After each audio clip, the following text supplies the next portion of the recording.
relies on what we call hooks. That's your feet. Feet on the hip, or foot on the hip, is one hook. This is a perfectly good open guard hook. Foot on the bicep is another.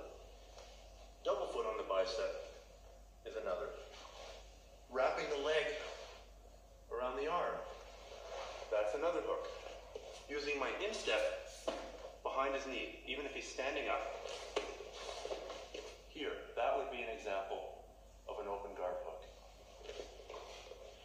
So the open guard revolves around getting these hooks, using these hooks, and him trying to get the hell rid of them because they're disrupting his balance. Grips are also fairly variable. This is a pretty common grip. Can you stand up, please? See here, he's in good posture. Right? He's fairly upright. He's balanced. He can do things. If he wanted to, he could play tennis. He could throw a ball. By grabbing here, stretching him out, pushing his legs away, he can't do any of those things. He can't play tennis. He can't throw a ball, and he sure as hell can't pass my guard. So we're using the grips here to disrupt his posture.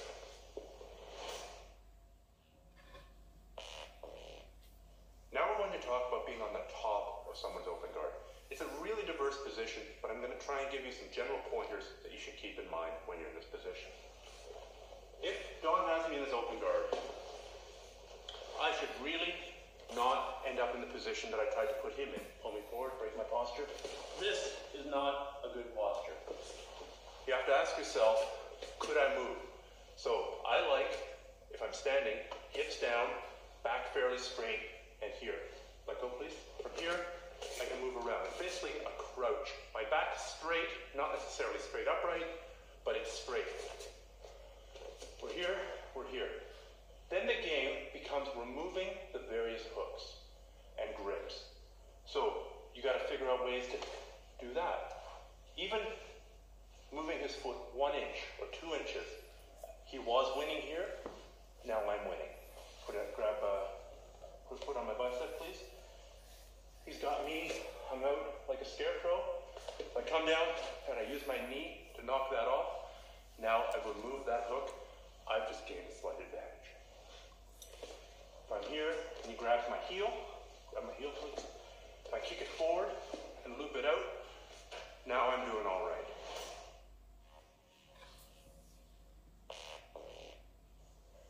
Now we're going to talk about transitions from the bottom, otherwise known as sweeps.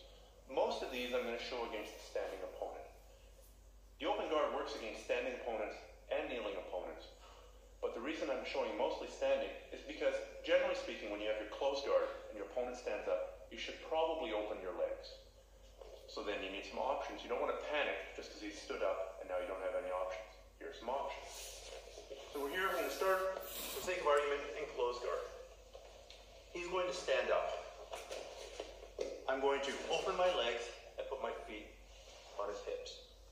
From here, it depends on how his weight is. If you draw a plumb line down from Don's head, it's right around my belt. So his weight is back this way. If he drives in, see how his head is getting closer to being over my head? At this point, I drop my hips to the floor and I lift him up. Do you see how his feet are off the ground? Come back here. So we're here, he drives in, he comes in, he's pressuring me, drop my hips to the ground, and I lift him up. At this point, I'm going to make him do a forward somersault. He's going to tuck his head, I'm going to put my head to the side, and we're going to roll to the top.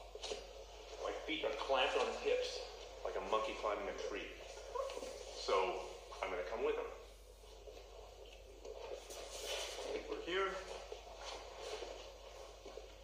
He's pressuring in on me. He's coming in. Here, lift, backward somersault. The next one, so I'm here, but now he isn't coming this way, right? His weight is more back. I'm going to release my hands, grab his ankles. From here, I can push him with my feet and pull with his ankles. Stand up. Simple sweep. There's lots of variations of this one. But if we're we're here, and his weight is back, and I sense that his ankles are within grabbing range, he's in trouble. I grab his ankles, not his knees, grab his ankles, and I'm going to push and pull. Over here. Now I have to bring a leg back underneath me, come up, and now I could either just stabilize the position or move right into a guard pass. In this case, it was a cross knee slide. Here are two more sweeps against standing, and these go together as well. The first one, I'm going to grab his heel with my hand. My other foot is going to hook behind his knee. So I've got an instep hook on his left knee and a hand on his right ankle. Now I've secured his two legs, I can push him with my other foot and come up. From the other angle, we're here. I grab his ankle, I hook behind his knee, my other foot is in his hip, push and pull. He goes over, I come up. The next one is a tomahawk sweep. Just as before, I'm going to grab his ankle. But now instead of my right foot being on his hip, could you lift your hand away, please? It's going to be my left foot on his hip. My other leg goes between his legs and sickles back like this. And I come up, and I can either stabilize the position or begin passing his guard. He comes over here. He's standing. Grab his heel. So my right hand is grabbing his heel. My left foot is on his hip. My right foot goes through his legs, and I'm going to sickle and kick. Let go of my leg a little bit, like a side kick with this leg, and a strange kind of hook kick here.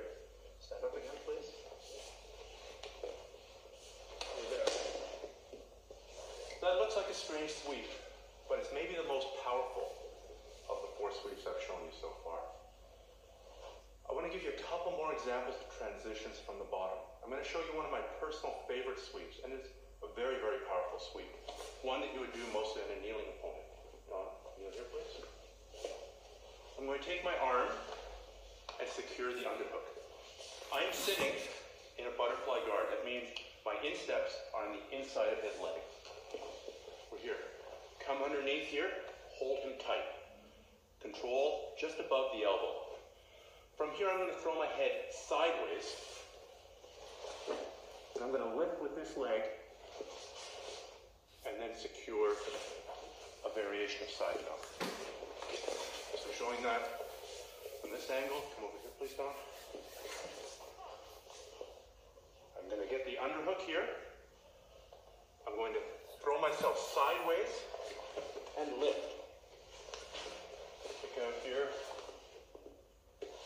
and come into side mount. The final thing I'm going to show isn't really a sweep, but it's an important thing to know.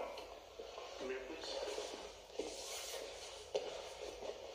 Anytime I'm in open guard and he's not controlling my legs, I have the option to kick him away slightly, come up on my hand, and stand up. It's important not to get locked into this idea that I'm on the ground, I need to stay on the ground. Maybe my goal is to run the hell away. If he's got a bunch of friends coming, I need ways to get out of there. I don't need ways to get into a great position and start working for a cross choke armbar combo. I need to run. So we're here. Let's say he stands up. And let's say I've switched to open guard. So long as he's not controlling my legs, I can push him away, stand up, and then hightail it out of there.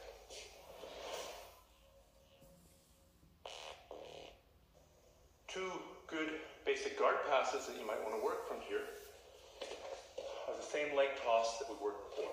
I come here, I control the legs. If I want to pass to my left, I first put the legs into my way. Here, here, here, here. Other side, here, here, here, here.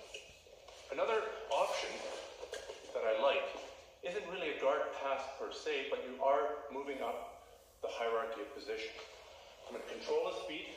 I'm going to switch my grips from here to here. And I'm going to drive forward, putting his knees beside his head. Most guys, almost everybody will roll out, at which point I take my knee, drop it behind his elbow, and secure the position. It's better to be on top of someone in turtle than it is to be in their guard. That's what I've done. One more time. We're here. We're fighting. I drive forward. Here. The only thing when you're doing that one is, come here please, Don. If you're going with somebody new, or somebody who's not flexible, maybe be very gentle and very kind when you do this. If I drive him straight back and he doesn't put his head to the side, and I pile driver my weight onto him, he can really hurt his neck. So I'm going with somebody new, I'm going to go here, I'm going to guide them over to one side, just to show them which way to roll. Your partner will thank you. Instead of taking him out and then not having a training partner, you'll have somebody to train with.